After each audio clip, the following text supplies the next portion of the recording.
Motiv vseh, ki kaj pripeljejo na zbirališče surovine, je podoben – dodatni zaslužek. Železo, takle staro, to se najde. Ste kaj pospravljali doma? Ja.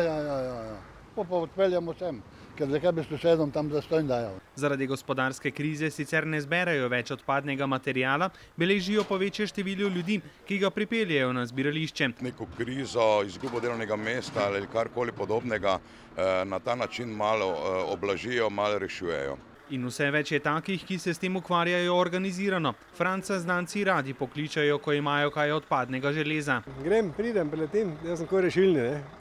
Grem takoj. Trdo delam in zaslužek ni velik, pravi Franc, a vendarle. Za bencin je pa za hrano je nekaj zraven, ne.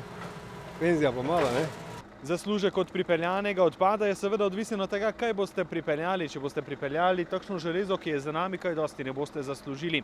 A kilogram bakra recimo že prinese več kot 4 evre, kilogram medenine pa 2,5 evra. Za 16 kilogramov bakra si je tako Viktor obetal lep zaslužek. Okoli 70 evrov. Za tak kot bakra? Ja. Pa ste zadovoljni s tem? Zadovoljen sem, ja. Samo nisem zadovoljen, da nimam šihta, pa to, ko bi lahko delal normalno. Ne pa dejansko zgledal kot cigan.